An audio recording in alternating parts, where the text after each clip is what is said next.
Hello everybody, happy Mahashivratri. और कहा जाता है कि ये संसार की पहला प्रेम विवाह था शिव जी और पार्वती जी का।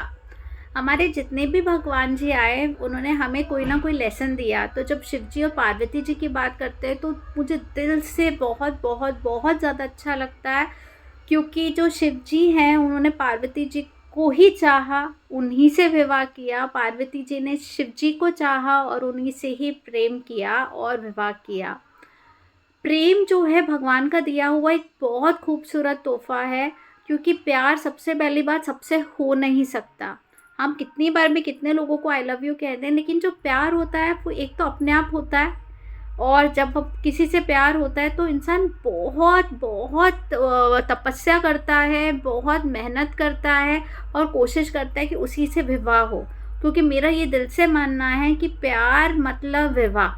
क्योंकि अगर आप किसी से प्यार करते हो और आप विवाह नहीं कर रहे हैं, फैमिली के प्रेशर बोल के या कोई ना कोई प्रॉब्लम ऐसा जनरेट करके कि इस वजह से नहीं हो पाया, उस वजह से नहीं हो पाया, तो फिर वो प्यार नहीं है। प्यार की सिर्फ एक ही परिभाषा है कि प्यार अगर आपको किसी से सच्चे दिल से है तो आप बिल्कुल उससे शादी कीजिए। लाइकवाइज अगर पार्वती जी का देखा जाए तो पार्वती जी थी महलों की रानी, और शिव जी जो थे वो शमशान में रहते थे। तो पार्वती जी की पूरी फैमिली अगेंस्ट थी कि उनको नहीं करवानी थी पार्वती जी का विवाह शिव जी से। लेकिन पार्वती जी इतनी फर्म रही, उन्होंने कहा कि मैं शादी करूँगी तो सिर्फ शिव जी से ही करूँगी। उन्होंने उनका रंग रूप नहीं देखा, उन्होंने ये नहीं देखा वो कहाँ रहते हैं, उन्होंने अपनी फैमिली के अगेंस्ट जाकर ये निर्णय लिया और उनसे विवाह किया। इवन बहुत बड़ी बात थी कि जब उनको तिरस्कार किया था शिव जी ने का, पार्वती जी की फैमिली ने जब उनकी इंसल्ट की थी, तब पार्वती जी जो थी, जब उस टाइम वो सती जी थी, तो उन्होंने अग्नि में अपने आप को जला दिया था। क्योंकि उन्होंने कहा कि मेरे यहाँ पे हस्बैंड का इंसल्ट हुआ है और वो चीज़ उनको सहन नहीं हुई। और इतनी तपस्या उन्होंने की कि उनका फिर रीबर्थ हुआ, और फिर उनकी शादी, और फिर वो पार्वती जी के रूप में आई और उनकी शादी शिव जी से हुई।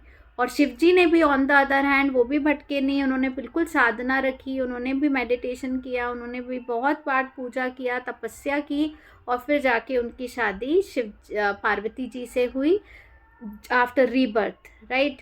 तो प्यार यही है। प्यार का मतलब ये नहीं है कि आज मैं किसी से कह दूँ आई लव यू, फिर उसके बाद ब्रेकअप, फिर उसके बाद नया पर्सन, फिर ब्रेकअप, फिर नया पर्सन।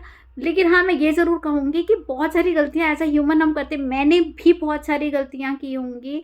मेरे को भी हो सकता है कभी किसी से प्यार हुआ हो सकता है मैं शादी नहीं कर पाई हूँ, या बहुत सारी चीज़ें। लेकिन प्यार का एक और मतलब होता है फॉरगिव करना, क्योंकि फॉरगिव की ताकत हर किसी में नहीं होती। बहुत सारे लोग आपको मिलते हैं जो आपको थर्ड पर्सन होगा कि यार उसने तेरे साथ ऐसा किया, उसने तेरे साथ वैसा किया, तू भी ऐसा कर। बहुत सारे लोग एडवाइस देने आ जाते हैं।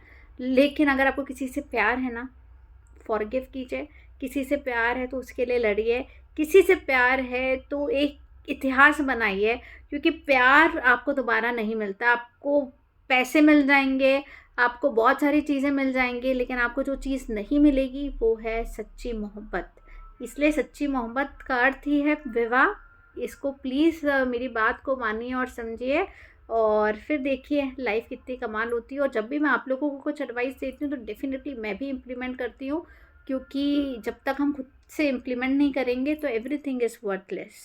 तो हैप्पी महाशिवरात्रि टू एवरीबडी।